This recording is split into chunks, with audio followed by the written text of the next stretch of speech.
Hello, everyone. Welcome back. Happy Thursday. Hope you all had a good weekend, a good week.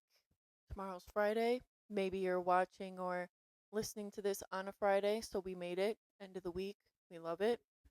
Another week in the books. Last episode, we went over my jobs 1 through 6 being rated, and now we're going through 7 through 14 today because yeah, it took 2 parts to get through this. Before I start off with number 7, I do want to say that at the end of this episode, I'm doing the first listener interactive activity, I think is what we're going to call it. But I'm super excited for it. So I'm going to talk about that at the end. We're going to get through the jobs right now. So last week we ended on the Xfinity scandal. Love it. Loved that. So we're starting off with number 7 today. A little less of an exciting one, but coming in at number 7 was my Cottage Inn delivery pizza job. Liked this one. Again, for tip purposes, how I mentioned with Jimmy John's, you'd get maybe $1 if you were lucky. Tips were better with Cottage Inn. However, my shifts were like weird times. Like I would work 8, 9 to like 3, 4 in the morning. Wasn't always a fan of that. And when it got to like midnight, 1, sometimes my boss would be like, hey, we're kind of slow. Does anyone want to head out early? Me. Because you know where I was going at that time? Directly to the bars to meet up with my friends. I didn't give a damn that I was in my Cottage Inn gear, Cottage Inn shirt, visor, pants on, shoes on, and I would still walk up in that bar and I would have a great ass fucking time. Send me home, but I'm not going home. You're sending me to the bars, and I love it. Thank you. Also, one time, I got a flat tire on the way to a delivery, like totally not paying attention at all, and my car like clipped a huge pothole. And I had a Ford, and if you're someone that has a Ford, you know the bolts in those tires are difficult as hell. They're not fucking normal bolts. I'm not a car person, so I don't even 100% know what I'm talking about, except for the fact that I had a flat tire with that car multiple times and I always had to call a tow to come and help me. My car now, I can change a tire on my car now. I know how to change a tire. I just couldn't with the fucking Ford. So another delivery driver actually had to come and pick up the pizza from me while I was on like this side of the road waiting for this tow truck. And I had to be like, here, I still want that tip, but here, take the pizza. Let's get on with it. I'm gonna wait here for my tire. So that was embarrassing. Also, I always would drive right to like where I needed to deliver to, but I will say I liked being out on the open road doing what I wanted to do. I would take my time coming back to Cottage Inn. I might stop at my apartment. I might stop at a friend's apartment for a bit. I might get food. Your pizza would get there on time, but your employee would not get back to the location on time. I'll tell you that. I love to roam around, especially at night. I'd have my music on, my playlist, be vibing around the streets of Kalamazoo. But the hours just gave me an excuse even further to not want to go to class in the morning because getting home that late and then having like an 8 a.m. or even a 9 a.m. class, I'm not a morning person in general. So I'd be like, oh, just so tired from making pizzas last night. I can't go to class. So that job ended. Um, I like to say because of the hours. That one was done for. Number 8. Yeah, I do have my lists again. Number 8, I worked at Gander Outdoors. The first 2 months, maybe a month, maybe 3. I have no concept of time. ever, by the way. We built the entire inside of that store. They hired a bunch of college kids, and I'm saying you walk into like an empty fucking warehouse, and we put that bitch up shelf by shelf, all the little pegs on the shelves. We'd have to hang each individual product, scan, price each individual product. Never in my life did I know that there were that many fucking fishing lures until I worked at Gander Outdoors, or that many boxes of bullets working at Gander Outdoors. Had to set up the gun displays, the fishing pole displays, the kayak displays, even building the areas like where the registers were, the dressing rooms. I'm talking like brick by brick. And that part was actually kind of fun because you were all just kind of hanging out, like tagging things, scanning things. You weren't really like dealing with anything else. Then the store opened up, and then obviously now you're in customer service mode at the registers in the dressing room, helping people find shit. Put that whole store together, and I still couldn't figure out where anything was. So this was, I do want to take a time out to say, out of all 14 jobs, and I might be missing one, I don't know, but of all the 14 that I listed, I left on my own doing, own accord, never fired. I'm not a bad employee. I just didn't enjoy these places, right? So I was just hopping around, but I always left on my own. However, Gander Outdoors is debatable. You have to make the choice for yourself. I told them, I said, hey, I need St. Patrick's Day off. I know the importance of St. Patrick's Day in a college town. I'm going to need this day off. I maybe even had like friends visiting, but I was like, I'm not going to be in like that day. And he was like, no, we need you. We need all these people to work St. Patrick's Day, da da da da. Who's fucking coming in to buy a fishing pole on St. Patrick's Day? Promise you guys are not going to be busy. But I was like, I'm not. So when St. Patrick's Day came around and I was in the middle of the street house crawl taking my shots and they're texting me like, hey, you're supposed to be in. And I said, hey, I told you I wasn't. And they were like, well, then don't come in for any other shifts. Great. That means I get to sleep in tomorrow. Love that. So I don't know. Take that how you will because I knew that was coming with me not showing up St. Patrick's Day and they needed everyone there. Like I knew a firing was coming and I was still fine with it. So that was like my like me knowing I was quitting, but them thinking they were firing me. So no, point of view. Take it how you will. I still say I quit.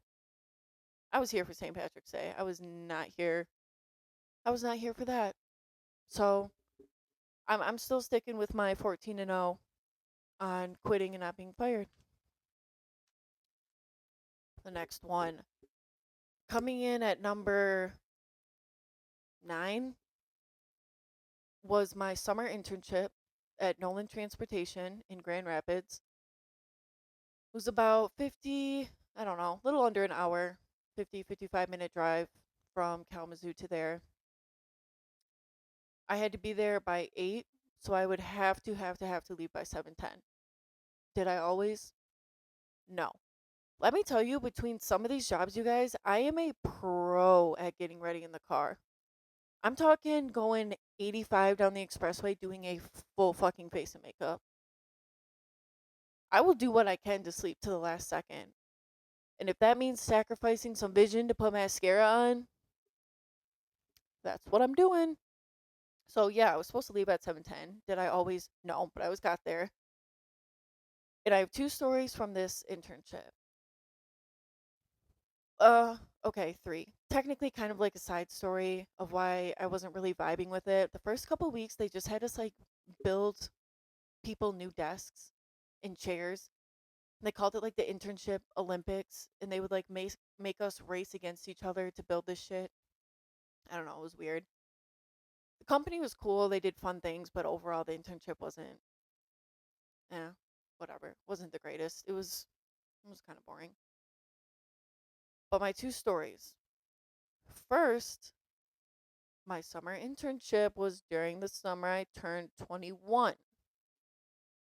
I turned 21 during the week, meaning I had to go in to work the next day. Rough city.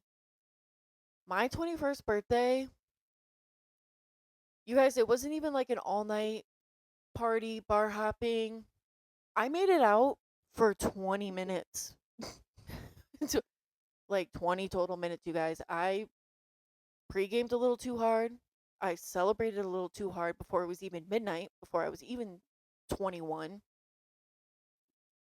I was at, we went to one bar. This is all, this is me retelling you a story that was told to me. I, I wasn't there. I was not present at the bar.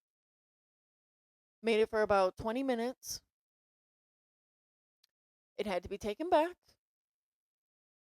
because I got a little sick, a little too much alcohol, right?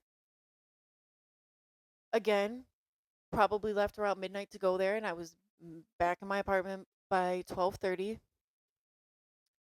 That next morning, the reason I brought up the time I had to leave at 7:10, meaning I had to be up like around or before 6:30. Pretty sure I woke up at like 8:39. Woke up still drunk a little bit. It was like straight vibing. At this, so my mom had my location, and I think she knew. Like she knew I was going out, but I think she was still disappointed that I was irresponsible going out and doing all that. And I remember her calling and texting like, "Why aren't you at work? Why aren't you headed to your internship?" And I had to be like, "What day is it? What job am I heading to?" I just remember like cap on, not doing my hair. I think I just rolled with the makeup from the night before. I didn't even attempt that in the car because I needed full focus on the road getting there because I was so just out of it. And that work day was horrendous. They knew it was my 21st coming in that day, so luckily I didn't like get in trouble, but they would like do things to like piss me off because of that. They would like bang something behind me or come up and yell behind me, and they knew my head was hurting, hurting. I spent more time in the bathroom that shift than I did at my desk. And I'm not saying getting sick, like throwing up. I was just so hungover. I would just like lean in the stall, head against the stall, closing my eyes, like, oh my God. And obviously, for how late I got there, it was the shortest day that I worked, but it felt like the longest. Rough. And because I turned 21 that summer, which unlocked a bunch of new bars, because now I could get into the bars that would have ripped and cut up my fake ID, now I was rocking and rolling with any place that sold alcohol. A lot of those shifts at that internship were rough. No, I wasn't as late as my 21st all the time. I'd still get there by 8, but that just meant I was extra hungover from having to get up early, probably going to bed at 2 a.m., waking up at 6 a.m., and then having to drive an hour for a full internship was a little chaotic. But I got it done. I did get it done. The second story I have to tell you about this experience there is we were always allowed to leave for lunch. I was obsessed with the Meijer across the street. I have never seen a Meijer like this huge. And you know, in like the produce section, like you have like the self-serve meals, like everything in like the little plastic containers. It was like that times a million. I would always get my lunch from there. Sometimes popcorn chicken, sometimes mac and cheese. I'd get like potato wedges. I loved my Meyer lunch. This particular time, I think I think I was switching bank accounts. I've always switched bank accounts. I don't know why. I don't know why anything doesn't make me happy, but I was always bank account hopping.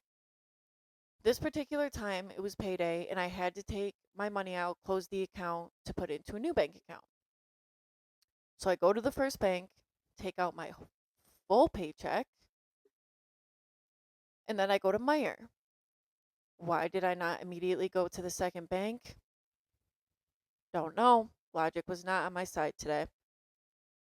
So I'm in the parking lot, and in classic Sarah fashion, I think I'm always for the rest of my life going to record everything. That's just how it goes with me. I'm sitting in my car, a Drake song comes on, and I wish I could remember what one it was, and I don't. It actually might have been Money in the Grave. I don't know. Don't fact check me on that. But it was a Drake song. So I'm like hype. I'm sitting in my car. I fan out all the cash. And mind you, this was a good paying internship for a little summer thing. So this was probably like 1,000 to like 1,100 ish dollars. That fan, and I'm like rapping the song. I'm waving the money. My like speaker is up, so anyone in the parking lot can hear or see the chaos that I'm causing. And again, like a fucking idiot, I put all the cash after I'm done with my video shoot into the glove box. Why did I not take it in with me? I don't know. I probably needed it to buy lunch, so I don't know why I left it in my car. And I walk into Meyer without locking my car. I will say the new feature on all the cars that started a year or so ago, whatever, that when you walk away with your keys, it locks, has saved my life because there are probably 10 scenarios that happened to me in this situation like this. I come back out, happy probably with my popcorn chicken and potato wedges, get in my car, go to the next bank, open my glove box, and I'm like, oh, oh fuck. Um, Not even a dollar bill in there. And honestly, you guys, I've been through so much random off the wall, my own fault shit that happens like this that I think I was just kind of like, here we go, another fucking Wednesday. And I remember the worst part was having to tell my parents because I was like, hey, I'm going to need a little bit of extra money to pay some bills because I think I just got robbed. It was also embarrassing that I posted that video, of course, on my Instagram story of me fanning and waving around the money and then having to like look at it and be like, well, actually, I actually don't have any of that now. So that video is coming down. And my parents were like encouraging me to file a police report, which I did, and nothing ever came of that. Thank you, Grand Rapids Police Department. But they like couldn't find something on the video footage or I couldn't I don't think they just really kept up with it and I don't think I did either. I think I filed it to please my parents, but I was like, I'm not getting involved with this. That was my fault. I had to make it seem like someone like fucking busted a window in my car to my parents, not the fact that I was shooting a one person music video waving around $100 bills in the car. I had to be like, "Oh my god, I think someone just busted through my door." Da da da da. No, my fault 'cause I'm an idiot. I would have loved for the police to find my paycheck, but that didn't happen. So there's another life lesson for you.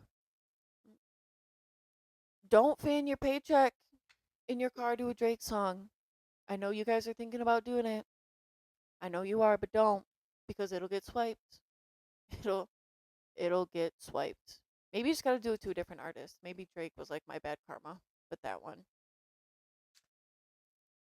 Next on the list, 10,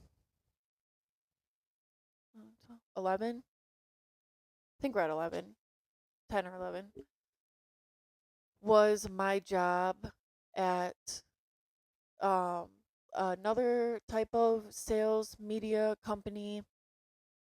This was the one I went to move from Kalamazoo to Detroit for. I was an in-store sales rep for AT&T. I just my schedule was Thursday to Monday. Tuesday and Wednesday were my weekends. Did not like that. I was the person in Costco, Sam's Club, Target, wherever you shop, and you see an in-store sales rep person that you try to avoid. I will say the only thing I will give this job credit for is it opened me up to sales and it opened me up in general because you had to walk up to everybody.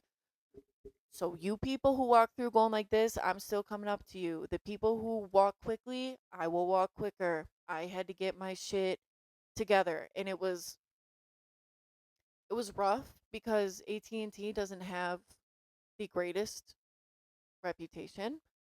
So people associated I was like a third party salesperson. I didn't work for AT&T. I was contracted with AT&T. But obviously the normal store shopper doesn't know that. They think I'm AT&T. So the amount of times a bitch wanted to come up and be like, "My bill was so much higher than it should have been." Da, da, da, da, and you have to sit there and be like, "Oh no. Let me give you the right phone number because that's not me." Or someone coming up to me, "My Wi-Fi hasn't been working for weeks." Da, da, da." Do I look like IT? Do I look like IT? No. Again, here's the correct number. There you go. And it was always just like on days it was slow. And that's kind of why they give you the Tuesday and Wednesday off because those are slower days. But even on like a Thursday or having to work a Saturday at 1 p.m. and no one's really in there. And then your numbers would go down and it was hard to make commission at that job. It was 100% commission. There was no base pay. There's no benefits. You're like basically self employed. There's no 401k. There's no health benefits. There's no net to catch you if you don't meet your commission goals. It was it was rough. I and a store opens up, let's say 8 or 9 in the morning. If you didn't meet your sales goals, you were encouraged to stay until you did. So sometimes I was working 11, 12 hours because some of these stores didn't close until 8, 9 at night. Or Target, my enemy for this job. I love you, Target. Enemy for being open till 10. Love that. Set up my little stand. My like legs and knees would be killing me by the end of the day. Rough. Did not like that one. I don't think I was again, this is a third party company, so I don't think I was actually accurately getting what I was supposed to be getting out of that job in terms of financial compensation. There'd be like, "Oh, if you sell this much," because you had to drive around to the different locations on your own dime. And they would be like, "Hey, if you reach this goal, you get a gas card." Cool, I'd reach that goal and I'd be like, still searching for that gas card that I should have got a month ago to pay for the fact that I'm driving like an hour out to these stores. But okay, not not a great time. Worked there for a short under a year. So I would mean it wasn't just like a month or two, but one of the shorter jobs because I was just like, no, I was like losing money basically working there and having to pay for rent in Detroit, bills, all this stuff. And then I'm not even kidding you guys, we got paid weekly and I'd be lucky if like $125 got deposited. I'm like, mm, not adding up. Wasn't a fan. My next job, Cracker Barrel, wait for it, dishwasher. Yeah. This was my freshman year job.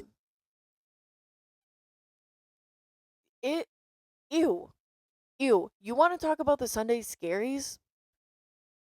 A dishwasher at Cracker Barrel during Sunday is like a war zone with the amount of people who come in, the amount of elder people who come in, and everyone in between wanting their fucking Cracker Barrel food. I worked in that department of the kitchen with an older gentleman who only spoke Spanish. I only speak English.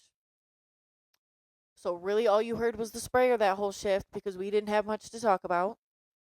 The sprayer was enormous. The sprayer was like bigger than me. Like I'm having to like stand up and hang on to this thing to get these plates. I'd be drenched every shift within like 30 minutes. I had my oversized powder blue button up because per usual I waited to the last minute to get it. So I'm like in a huge shirt that would just be soaking wet under the apron. Oh, and what was that apron supposed to do? That apron was thinner than a fucking piece of paper. That did not stop a single drop of water from getting on me. The worst was when like mid rush, they would be like, "Oh, Sarah, we need you to go bust some of the tables out there." Oh my god, hair in a hairnet, looked like I just went swimming. I'd have to walk out there with a tub and it was like squeak, squeak, squeak, squeak, squeak, squeak, because my shoes are fucking soaked. I have to like run around like squeak, squeak, squeak, squeak, squeak, squeak, trying to get plates off tables. I'm sure people eating were like, where did this sea monster just spawn from? Where did this sea monster just come from that's now taking our plates? Like, what is happening? I probably had a water trail behind me that I probably had to go back and mop, but it was no. The worst part, um, before I say the worst part, I will say I loved getting my meal though. Chicken and dumplings with fried apples. I think I lived off that every shift. I'd go sit in the back corner in my sopping wet clothes, and that would be my moment of peace before I went back to hell. The worst part though is my parents did not want me to have my car freshman year at college. So I had to get shit done by learning the Kalamazoo city bus system. Let me tell you, the city bus system is a lot different than the on campus bus, where it's all college students, all doing their thing. Kalamazoo is quite the city. Let me tell you, my shifts were like my shifts would go till 10, 10:30, 11, however long it took for the restaurant to be closed and for us to clean everything up and do all the night closing activities. I would have to like bust my shit to the bus stop after. And it wasn't just like, oh, in the parking lot of Cracker Barrel. No, I'm like walking down streets. I'm on an overpass of an expressway, like waiting for this fucking bus to come that would pull up, again, still drenched. So if it was like a windier, colder night, I'm fucking freezing. Getting on the bus with, I am not saying everyone who rides a city bus at night is crazy. I am saying my experiences of the Kalamazoo City bus at night were crazy. People talking to themselves, people yelling at themselves, people fist fighting the air. I'd be like, oh, I'm just going to sit in the back of my Cracker Barrel wet fit and I'm just going to let you battle that demon with yourself. I'm not going to say anything. I tried so hard not to be seen. Like I was, no. And then you had to go to the bus station, 10 times crazier than what's on the bus, because I had to switch buses to get me back to the area that my dorm was in. And you had to pay attention to those bus switches because sometimes the routes change, the numbers change, and you could be going to a very different part of Kalamazoo if you didn't get on the right one. So my anxiety, and sometimes the buses would like miss each other, so you had to wait at the bus station for like 10, 15, 20 minutes until yours came back. Hated it. And then I would get dropped off at the bus stop on campus, but it was still a hike back to the dorm. Like a 6 hour shift at Cracker Barrel between getting to the bus and then after the shift, getting off the bus, doing the bus switches, everything ended up being like 9, 10 hours. Like I, and I'm going to be real. I don't care how bad this is. I am going to be real.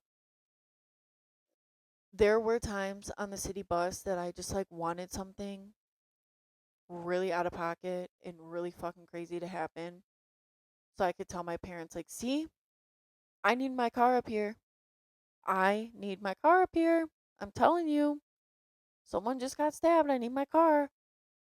But nothing, nothing ever too wild. It was just the conversations people would have with themselves or each other, or just the vibe in general at 10:30 on a city bus. I'd get on payday, I'd like treat myself to like an Uber. I'd be like, oh, I get to Uber back. Because sometimes the city bus, there was like a certain time that it cut off too.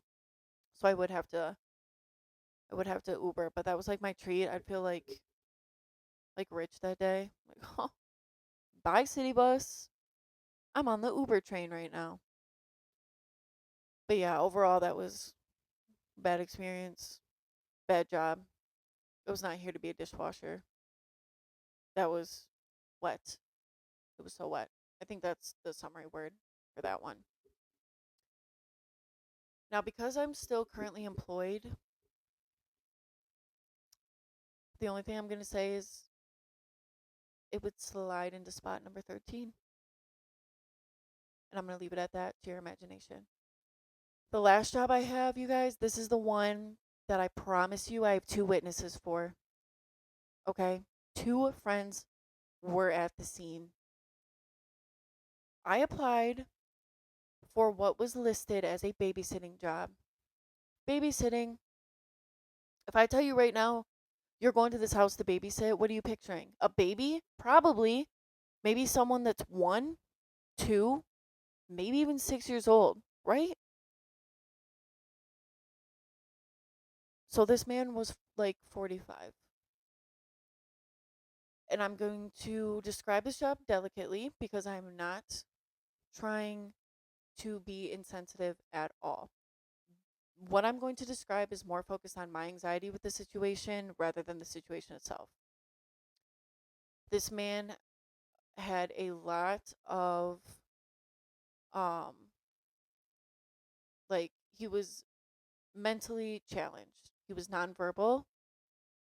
He couldn't walk, but he could crawl. Gonna let that sit for a minute. And he couldn't communicate. He didn't have kind of like full control over like his muscles and his movements. It was his mom who hired me, who was a very elder Russian lady, had me sign a bunch of paperwork when I got there. I think she was like legally trying to make me his caretaker. You guys, I'm so serious. I don't know what I signed. It was page after page, some government stamped shit. I don't know what was going on. She would stay in like the back room, sometimes do laundry, but I think she just wanted to hire me for a couple hours, a couple times a week to just kind of give herself a break to catch up on things and then would just have me watch him. I think our first issue was she like spoke English a little bit, but it was mostly Russian. And if he's grown up in an environment and is now 45 years old where they only spoke Russian to him and he understands Russian, the language barrier, he probably didn't like me right away. He's like, I don't know what the fuck you're saying. Like, what? So it was hard to communicate even at a base level language situation because I don't know if he could understand English if he never was taught or learned English. One of the activities we would do is he liked to play ball, like like the big balls in the grocery store that you grab kind of out of those wire things, but it was like a smaller version of that. Like, toss it to him. He would like go catch it, go grab it. But I think he was out to get me because he would whip that ball, and I get he didn't have full control over where this ball was going, but I swear he was aiming at every expensive thing in that house. I was like an MLB outfielder trying to catch this thing.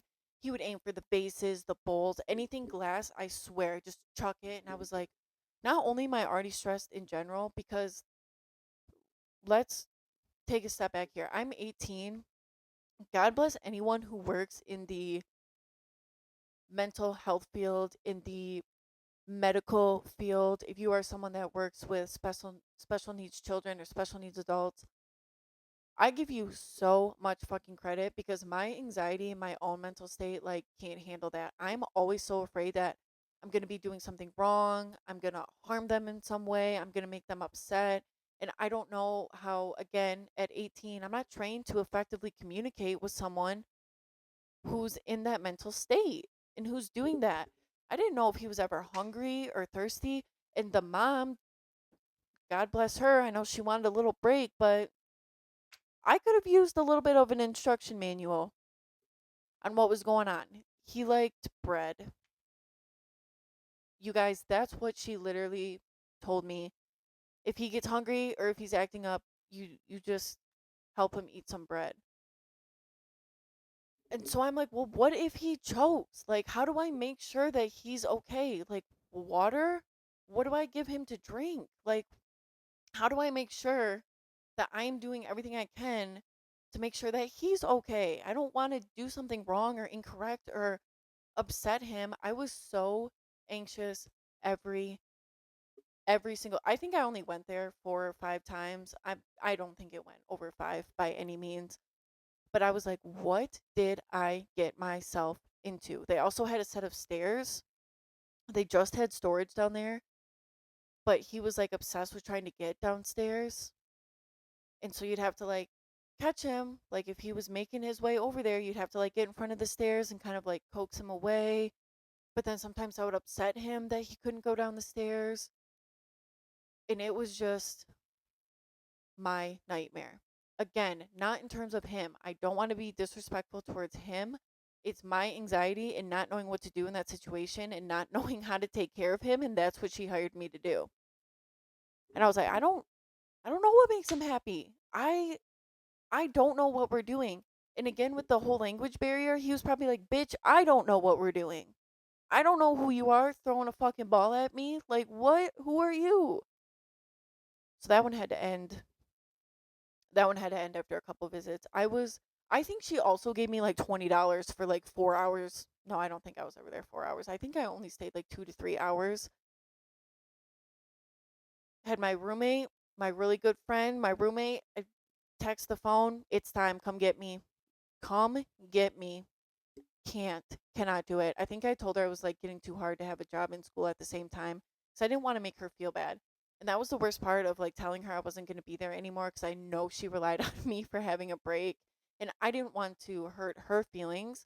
Like I didn't want her to think that it had anything to do with him. It was my own stress that I could not be his caretaker for those hours. I was not prepared, not trained. I hope they both are doing well. I hope they both are okay and living their best life that they possibly can. But it was not for me to be the caretaker. And that had to be the last job because that it just had to be. That had to wrap it up. That had to be like the final stamp on the 14 job situation that I went through. Now to talk about the listener involved activity. Yeah, that's what we're labeling it. Next week will be the last episode before Mother's Day. And I think as a podcast labeled Sorry Mom, Mother's Day should be like a big statement thing for me. So, excuse me, what I want you guys to do is to submit to me your quote, Sorry Mom confessions. I will read them off next episode, 100% anonymous. I'm not going to say names. I want to read your statements, and they can be as broad or as specific story as you want. You could say like, "Sorry, mom, in high school, I was a piece of shit. Sorry, mom, Thanksgiving of 2019, I was super fucking drunk." Those those stories don't pertain to me. I'm just giving you examples, broader general statements. I'll give you an example of what I would submit. My confession would be, "Sorry, mom, freshman year of college, when you had my location, I would keep my phone in the dorm so that you thought I was sound asleep, but actually I was wasted on Fratville, partying it up without a phone." Like, see, that would be my sorry mom confession. And don't for a fucking second think like, okay, Sarah, well, you might read it off anonymously, but you're gonna know. You, I'm in no position to judge anybody else's story. This is just like a fun activity. I want to hear what you guys would apologize to your moms for. And then, like I said, I'm gonna read them off next episode to celebrate all the wonderful mothers and what they have been through with some of us. Okay? You can DM them to me, you can text them to me if you have my number, you can message me on Snapchat, whatever you feel. But we're going to start doing more involved activities to really spark and get the fun going, the entertainment going with the podcast. I appreciate you all listening once again. I love you. I appreciate the support. I will see you here same time, same place again next week. Don't forget your Sorry Mom confessions. Send those to me right now. I love you all and have a great and safe weekend.